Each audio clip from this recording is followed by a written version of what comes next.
ഏറ്റവും പുതിയ റിപ്പോർട്ടുകൾ പ്രകാരം ഏകദേശം രണ്ട് രാജ്യങ്ങളും ഇറാനായാലും അമേരിക്കയായാലും ഒരു റിപ്പോർട്ടിലേക്ക് ഏകദേശം എത്തിയിരിക്കുന്നു എന്നാണ് മനസ്സിലാക്കാൻ സാധിക്കുന്നത്.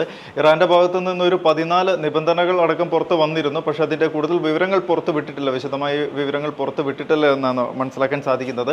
ഈ ഒരു ചർച്ചകൾ നീണ്ടുപോകുന്നു. അതിനുള്ള തയ്യാറെടുപ്പുകൾ, ഈ സമാധാന കരാർ ഒപ്പിടാനുള്ള തയ്യാറെടുപ്പുകളൊക്കെ നടന്നുകൊണ്ടിരിക്കുന്നതിനിടയിലും ഇറാന്റെ ഭാഗത്തു നിന്നും ഹോർമുസിലൂടെ കടക്കാൻ ശ്രമിച്ച കപ്പലുകൾ ആക്രമിക്കാനുള്ള ഒരു ശ്രമം നടന്നിരുന്നു. അതിനെ പ്രതിരോധിക്കുന്നതിന്റെ ഭാഗമായിട്ട് അമേരിക്കയുടെ ഭാഗത്തു നിന്നും അമേരിക്ക ഈ ഡ്രോണുകൾ വെടിവെച്ചിടുന്ന തരത്തിലേക്ക് ഒരു സംഭവം ഉണ്ടാവുകയും ചെയ്തിട്ടുണ്ട്. അതിന് നമുക്ക് മനസ്സിലാക്കാൻ സാധിക്കുന്നത് ചർച്ചകളും സമാധാന ചർച്ചകളും അതിനുള്ള തയ്യാറെടുപ്പുകളും കാര്യങ്ങളും ഒക്കെ നടക്കുന്നുണ്ട്.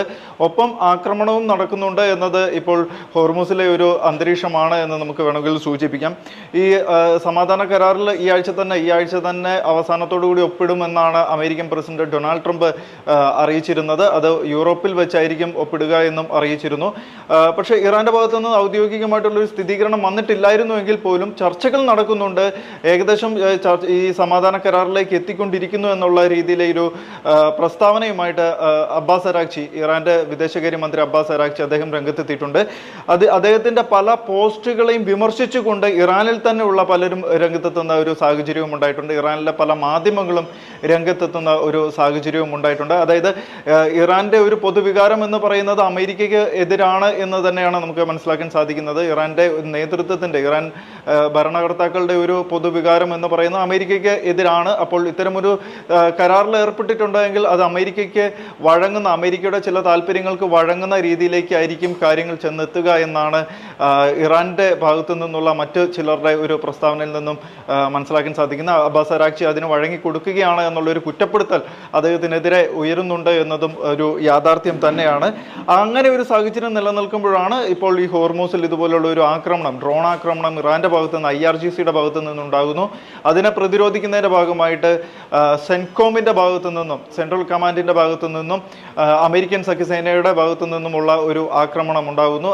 അതിലൂടെ വിജയകരമായിട്ട് ഈ ചാവേർ ഡ്രോണുകളെ തകർക്കാൻ സാധിച്ചു എന്നാണ് അമേരിക്ക അവകാശപ്പെടുന്നത്. എന്തായാലും എത്രയും പെട്ടെന്ന് തന്നെ അമേരിക്ക അവകാശപ്പെടുന്നത് പോലെ നടക്കുകയാണെങ്കിൽ എത്രയും പെട്ടെന്ന് തന്നെ ഒരു സമാധാന കരാറിലേക്ക് നീങ്ങുവാനുള്ള സാധ്യത കാണുന്നുണ്ട്. പക്ഷേ അവിടെ ഏറ്റവും വലിയൊരു പ്രശ്നമായി നിലനിൽക്കുന്നത്, അമേരിക്ക പറയുന്നത് ഹോർമുസ് പൂർണ്ണമായും തുറക്കും, അത് എല്ലാ രാജ്യങ്ങൾക്കും ഉപയോഗിക്കാൻ സാധിക്കുന്ന തരത്തിലേക്ക്, ഫ്രീ ആയിട്ട് ഉപയോഗിക്കാൻ സാധിക്കുന്ന തരത്തിലേക്ക് ഹോർമുസ് പഴയ പോലെ തുറന്ന് നൽകുമെന്നാണ് അമേരിക്ക പറയുന്നത്. പക്ഷേ ഇറാന്റെ ഭാഗത്തു നിന്നും ഇറാൻ പറയുന്നത് ഹോർമുസ് എന്ന് പറയുന്നത് അത് എല്ലാ രാജ്യങ്ങൾക്കുമുള്ള ഒരു സഞ്ചാരപാതയല്ല, അത് ഇറാന്റെയും ഒമാന്റെയും സമുദ്ര പരിധിയിൽപ്പെടുന്ന ഒരു മേഖലയാണ്. അതുകൊണ്ട് ഇനി ഈ ഹോർമൂസിലൂടെ കടക്കുന്ന കപ്പലുകളിൽ നിന്നും വലിയൊരു തുക ടോൾ രീതിയിൽ പിരിക്കുവാനുള്ള സംവിധാനം ഒരുക്കുമെന്നാണ് ഇറാൻ പറയുന്നത്. ആ ഒരു വിഷയത്തിൽ ഇപ്പോഴും തർക്കം നിലനിൽക്കുന്നു എന്നാണ് മനസ്സിലാക്കാൻ സാധിക്കുന്നത്.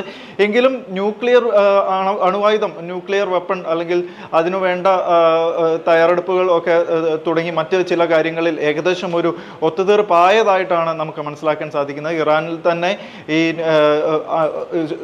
ന്യൂക്ലിയർ വെപ്പൺ ഉണ്ടാക്കാനായിട്ട് ശുദ്ധീകരിച്ചിരുന്ന അല്ലെങ്കിൽ അതിനായിട്ട് ശേഖരിച്ചിരുന്ന സാധനങ്ങൾ അല്ലെങ്കിൽ അതിനായിട്ട് ശേഖരിച്ചിരുന്ന മറ്റു വസ്തുക്കളൊക്കെ ഈ ഇറാനിൽ തന്നെ ഏതെങ്കിലും ഒരു അന്താരാഷ്ട്ര സേനയുടെ അല്ലെങ്കിൽ അന്താരാഷ്ട്ര സംഘടനയുടെ നേതൃത്വത്തിൽ അവിടെ തന്നെ സൂക്ഷിക്കാനുള്ള ഒരു തീരുമാനത്തിലേക്കാണ് ഇപ്പോൾ എത്തിയിരിക്കുന്നതെന്നാണ് മനസ്സിലാക്കാൻ സാധിക്കുന്നത്. പക്ഷേ അമേരിക്ക അതിന് അത്രത്തോളം ഒരു പരിഗണന കൊടുത്തിട്ടുണ്ട് എന്നുള്ളത് ഇനി വരും ദിവസങ്ങളിലെ മനസ്സിലാവുകയുള്ളൂ.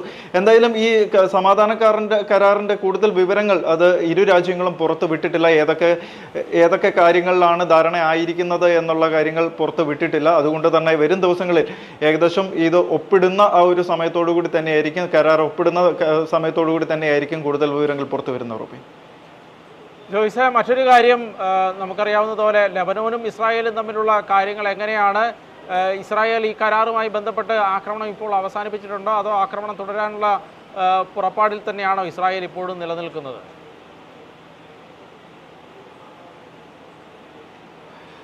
റോബിൻ, ലെബനനിലെ ഒരു സാഹചര്യം നോക്കുകയാണെങ്കിൽ നിലവിൽ ലെബനനും ഇസ്രായേലും തമ്മിൽ യാതൊരു പ്രശ്നവുമില്ല. നിലവിൽ കറണ്ട് സിറ്റുവേഷനിൽ ഒരു പ്രശ്നമില്ല എന്നാണ് നമുക്ക് മനസ്സിലാക്കാൻ സാധിക്കുന്നത്.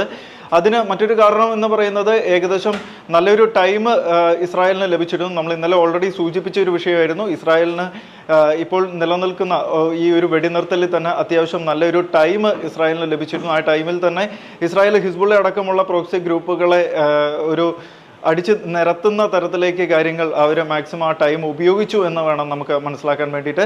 അതിനെ തുടർന്ന് ഇപ്പോൾ അമേരിക്ക ഈ ഒരു സമാധാന കരാറുമായിട്ട് ബന്ധപ്പെട്ട കാര്യങ്ങൾ ഇസ്രായേലിനെ ബോധിപ്പിച്ചു എന്നുള്ള ഒരു റിപ്പോർട്ട് പുറത്തു വന്നിരുന്നു.